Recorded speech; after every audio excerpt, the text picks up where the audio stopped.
Hello, I'm Greg. And I'm Derek.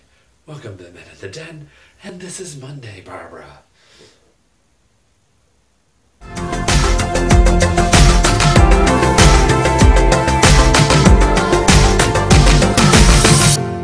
Alright everyone, welcome to another week here on the Den. This week on the Den is not talking to the cat week. It is...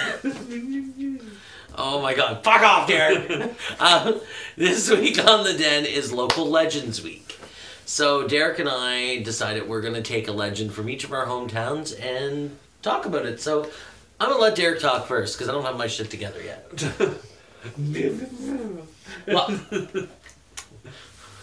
Well, back when I was a kid, I remember in the summers, we used to take road trips to the beach. And on the way, there was like this really creepy mansion that was always at the top of the hill. And every time we went by, my cousins would be like, yo, that place is haunted. I hope we should go check it out sometime. We never did go check it out, but I had heard a lot of stories about it. It's called Churchill Mansion, and it was built in 1890 by a sea captain named Aaron Churchill, who was quite a well-known seafarer around the area between Nova Scotia and Savannah, Georgia. Arg! Yeah, Seafarer! Anyways, he lived there with his wife and his niece, and eventually he ended up dying in 1920, and his niece ended up dying in 1981. Now it's not really on the record said, but from the research I've been doing, there was stories of a relationship that happened between Aaron and his niece, and after he died, he was buried up by there, and she had a mental breakdown and ended up in a Boston institution. Anyways, it's rumored that they both haunt this mansion. People who have stayed in this mansion have reported that cold spots happen when you walk into a room, but at the same time the temperature of the room changes suddenly. Footsteps constantly being heard, clothes being tugged on, people being grabbed. This sounds like a Ghost Hunters episode. Yeah, no, and this is like all stuff that actually has been documented. And I was even just reading about some people from Halifax who went up there, and in the camera footage they got, there was actual indentation in the bed next to the girl. So, and it's just one of these things that people have. And I know people from back home who have stayed there who have mentioned, like, things kind of get cold when you're there, or you hear things, or people screaming. And it's just like kind of this kind of legendary place in Halifax. It's well known around the world as one of the haunted spots, not in Halifax, but it's in Yarmouth, but it's known as one of the more haunted spots in the world, and it's called Churchill Mansion in Yarmouth, Nova Scotia, and I suggest reading more about it. Okay, so my story goes a little further back than Derek's. So I'm from Amherst, Nova Scotia originally, which is a small town in Nova Scotia, approximately 2-hour drive away from Halifax. But anyway, my story is one that is well known amongst Amherstonians.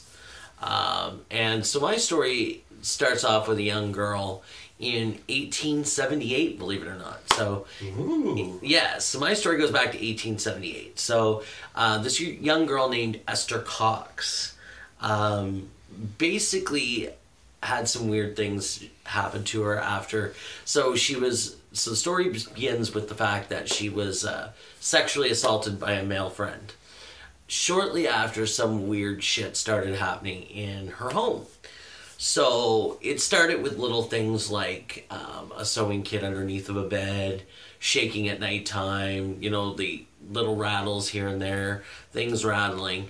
And very quickly it started to escalate to the point that 2 weeks after the incident started, Esther really started to get really sick. So in the daytime she'd do nothing but sleep. She started running high fevers, and then strange shit started to happen. So time went on, and within that year, things started to escalate to the point that, people witnessed matches forming in the air and then lighting and then dropping in varying parts of the house, causing small fires that her brother-in-law had to put out because Esther was living with her older sister and her husband. So they had to start. So basically the family couldn't get any sleep at night because they had to stay up and try to put out all these fires and stop all these strange events that were happening. Okay, it was at this point that an actor at the time named Walter Hubble from the States got involved. He went to Esther's home, paid them to be able to stay, the family to stay at the home while he took documentation down on what was going in the Cox's home. While this was all going on, and keeping in mind there's doctors, clergy going in and out of the house trying to figure out what is going on with this girl. The oddest moment came when there was a group of people in the room, and then they heard an odd scratching sound on the back wall behind her headboard, and some mysterious writing appeared on the wall that said, "Esther Cox, you're mine to kill." How pleasant, right? So anyway, so the family sent Esther away because they needed a rest. They had 2 small boys of their own and they needed a break. So they sent her away to another family member's house. 2 weeks went by. Esther was in good spirits. Things were great. She came back to the house and again, the same kinds of incidents started to happen. And it got to a point where her sister eventually had to kick her out of the house and let her stay with another family member. It was at this point that when she moved in with this other family member that things continued on in the new place as well, to the point that I believe it was her aunt, that their Uncle Barn caught fire and she was arrested for arson. So they couldn't fathom the fact that there was some kind of supernatural spirit that was doing this stuff at the time. So they actually put her in jail. She got arrested and was convicted of arson. She only served 1 month in prison out of 4 because there was enough people that believed her that they let her off on good behavior. So shortly after she got out of prison, she met her boyfriend, got married, and then as soon as she got married, all of the incidents stopped. As quickly as it all started, it all stopped, and the incident and the poltergeists never made their appearance.